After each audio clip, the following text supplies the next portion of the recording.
Hello everyone, तो कैसे हैं आप सब लोग। उम्मीद है आप सब लोग खैरियत से होंगे। आज की जो वीडियो खूबसूरत से fancy long shirt design ideas हैं, जो कि जितने भी आइडियाज़ मैंने अपलोड किए हैं सारे ही फैंसी में हैं, जो कि कुछ सिंपल फैंसी में है, कुछ बहुत हैवी में है और सारे ही पार्टी वेयर हैं और लॉन्ग शर्ट में हैं। तो कंप्लीट आपने वीडियो को एंड तक देखना है, क्योंकि यहाँ से आपको ना सिर्फ लॉन्ग शर्ट का आइडियाज़ मिल रहा है, बाकी आपको किस तरह का कलर रखना है, किस तरह की थीम रखनी है, किस तरह की डिज़ाइनिंग करवानी है, ये भी आपको आइडियाज़ मिल रहा है कि आप यहाँ से कलर आइडियाज़ भी ले सकती हैं।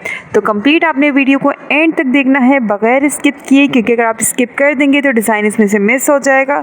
तो सारे डिज़ाइनों को आपने वॉच करना है। कोई भी डिज़ाइन स्टाइल आपको पसंद आता है उसका स्क्रीनशॉट लेके आप अपने पास सेव कर लें और सेम टू सेम वैसे स्टिच कर लें, और या तो अपने टेलर से करवा दें। तो उम्मीद करती हूँ कि सारे ही स्टाइल आपको बहुत पसंद आएंगे। अगर आपको ये वीडियो पसंद आए तो इसे आपने ज़रूर लाइक करना है। चैनल पर नए हैं तो चैनल को लाजमी सब्सक्राइब करें। Thank you. अल्लाह हाफिज़।